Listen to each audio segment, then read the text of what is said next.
Jumpa lagi dengan Ibu Wawa, guru sosiologi. Nah, sekarang kita memasuki pertemuan ke-6. Berarti materi terakhir di bab perubahan sosial. Berarti pertemuan selanjutnya adalah sudah penilaian harian pertama. Nah, perubahan yang hari ini pertemuan ke-6 adalah kita akan membahas tentang perubahan sosial dan dampaknya terhadap kesenjangan sosial di masyarakat.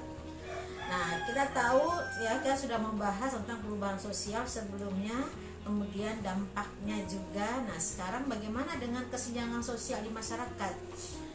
Nah, kelas 11, kalian masih ingat tentang materi disintegrasi sosial? Ya, di kelas 11 semester genap akhir. Nah, makanya nih Ibu ulangi sedikit, tapi tidak Ibu mau bahas lebih jauh lagi karena sudah dibahas di kelas 11. Ya, tentang disintegrasi sosial. Apa itu disintegrasi sosial? Memudarnya kesatu paduan dalam masyarakat. Nah, kita lihat perubahan sosial yang terjadi mengakibatkan terjadinya apa? Cultural lag dalam masyarakat. Ya, orang punya handphone, punya alat-alat tapi tidak bisa menggunakannya. Ya, kita lihat di motor kalian, mungkin ada yang pernah melakukannya, mudah-mudahan tidak. Ya, mengendarai sambil memegang handphone dan sebagainya, itu cultural lag. Nah, dia tidak paham, ya, tidak paham. Nah, berarti sini akan terjadi ya disintegrasi. Nah, sekarang disintegrasi ini ditandai oleh apa saja? Yang pertama, anggota masyarakat tidak mematuhi norma. Nah, itu disintegrasi ya, masih ingat. Ini materi kelas 11. Yang kedua, timbul ketidaksepahaman. Yang ketiga, penegakan sanksi tidak konsisten. Yang keempat, menurunnya wibawa tokoh dan pemimpin masyarakat. Ini sudah kita bahas di kelas 11. Jadi Ibu hanya mengingatkan sedikit saja. Kenapa? Karena ini ada kaitannya dengan materi kita.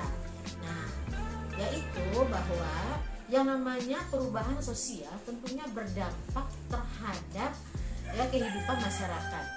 Yang mau kita bahas adalah di sini ada 4 poin. Nah, di sini kalian nanti harus ada mengerjakan tugas. Mengerjakan tugas yaitu menjelaskan tentang dampak perubahan sosial budaya ini. Oke, kita lihat. Yang pertama adalah tentang pergolakan daerah. Perubahan sosial berpengaruh juga terjadinya pergolakan daerah. Pergolakan daerah ini terjadi karena adanya ketidakpuasan dari kelompok-kelompok tertentu terhadap pemerintah. Nah, pergolakan ini dilatar belakangi oleh ideologi, politik, ekonomi, sosial, budaya.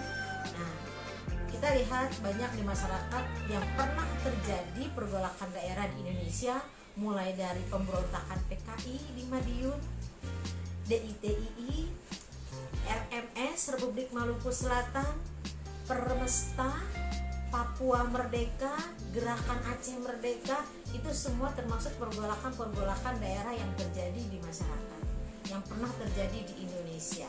Nah, ini pengaruh dari perubahan sosial. Setiap perubahan ya berdampak seperti ini. Oke, yang kedua, aksi protes dan demonstrasi. Nah, apa itu aksi protes dan demonstrasi? Kita lihat, aksi ini dapat dilakukan secara perorangan atau bersama-sama untuk menyampaikan rasa tidak puas terhadap tindakan kebijakan atas seseorang ataupun lembaga. Bisa melakukan aksi protes atau demonstrasinya. Kalau yang perorangan ya bisa dari individu kepada individu, dia nggak suka aksi protes dia. Ya, kalau yang lembaga bisa jadi mahasiswa misalnya, ya dia demonstrasi menuntut penurunan harga dan sebagainya, BBM. Nah, itu aksi protes dan demonstrasi. Kemudian yang ketiga adalah kriminalitas. Merupakan tindakan sosial yang disosiatif, berarti sini bisa menimbulkan perpecahan. Ditandai dengan adanya apa? Perilaku menyimpang yang cenderung melawan hukum atau melawan norma yang berlaku di masyarakat. Mencuri, membunuh, menipu, dan sebagainya. Nah, itu termasuk kategori hukum pidana dan termasuk kriminalitas. Yang keempat itu adalah kenakalan remaja atau dikenal dengan istilah juvenile delinquency. Nah, apa itu? Tindakan yang bertentangan dengan hukum dan norma masyarakat yang dilakukan oleh remaja. Nah, berarti bisa juga dilakukan oleh anak-anak sekitar usia 12 sampai 17-18 tahun, itu bisa termasuk kategori kenakalan remaja. Nah, di sini bisa contohnya seperti tawuran. Ya, kemudian juga pencurian bisa oleh remaja. Nah, kemudian pembulian juga termasuk. Nah, kenakalan remaja ini bisa berubah, bisa menjadi kriminalitas sebelumnya hati-hati.